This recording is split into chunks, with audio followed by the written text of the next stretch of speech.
Colts at Jags. Jags have yet to win a football game this season. Great. And it's a tough one to put a lot of weight on a divisional matchup because it can always be such a coin flip. But I said in our content chat earlier today, if the Jags lose this one, they might be as cooked as your family's dry-ass Thanksgiving turkey that you have. And so that's kind of what I'm thinking. Speak for yourself. Of Our where the turkey Jags is are. never dry. Look, you know what? Mama Sikkema does a great job making some good-ass turkey for Thanksgiving. And so I just want to say, that comment, it's not to you, Mama. You do a great job making a wonderful Thanksgiving dinner. But too often people go, oh, I hate turkey Thanksgiving. It's one of the most overrated things. Your family just can't cook it.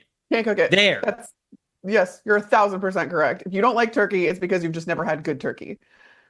I'm glad I'm amongst friends here on this podcast. Other than making sure that they get some good turkey on Thanksgiving, what is the matchup that matters here for this one, Colts Jags? Yeah, well, it's going to have to be the best thing that the Jags have going for them right now, which is Brian Thomas Jr.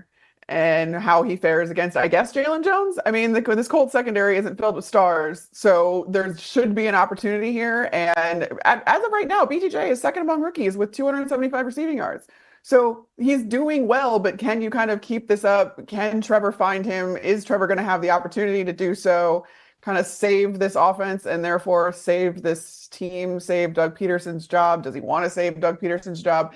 I don't really know. The vibes are so bad in Jacksonville right now. I don't love it. But you know, Brian Thomas Jr., kind of a shining light. They made the right decision when it comes to him. LSU is just wide receiver U at this point because they're definitely not DBU anymore under Brian Kelly, unfortunately. 17 catches, 275 yards. That's 13th overall, too, by the way, in the league, Brian Thomas Jr. So 7 catches gaining 15 or more yards. This is the way to push the ball down the field. This is the way to be productive. I think that you're going to have an opportunity against this Colts secondary, like I said, and see if maybe you can pull out a win before you have to go to London, and you know how weird that gets. Yeah, they're on back-to-back London games after this, aren't they? Don't they go Colts and then it's London game? That's going to be tough. You hope they get a win here. I hope they get a win here. Jags should be more fun than this. They have the firepower to be able to do it. It's just always been something with this offense, it feels like, for the entire season.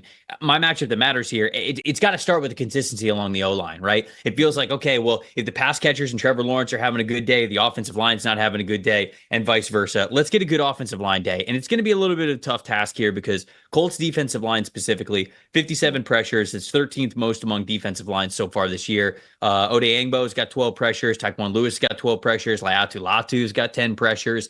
And so a lot of these guys are really getting after the quarterback and affecting what they're able to do in the play.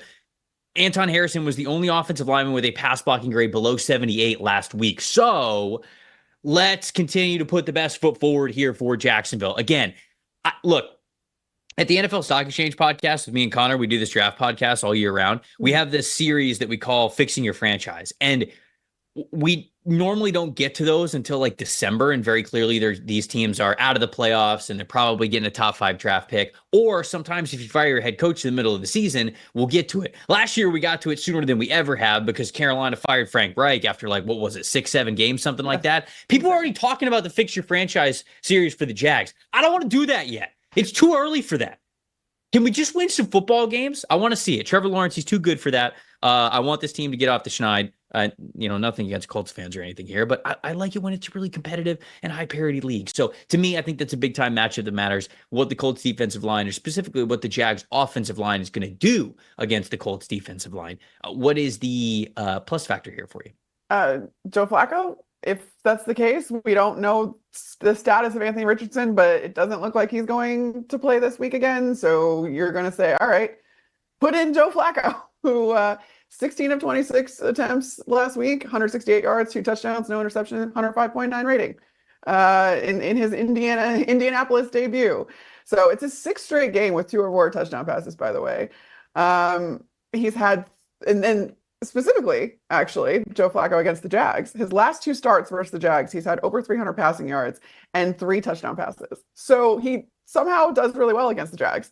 And this would be, I guess, the one, if you're not sure about Anthony Richardson right now, just throw Joe Flacco out there. My plus factor goes back to sort of what your matchup that matters is.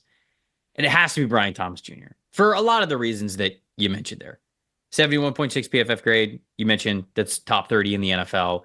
He's the guy when they're throwing deep, 15 plus yard catches, 275 yards, 13th in the NFL. Yards per route run, obviously, that's very high as well. It's top 10 in the NFL.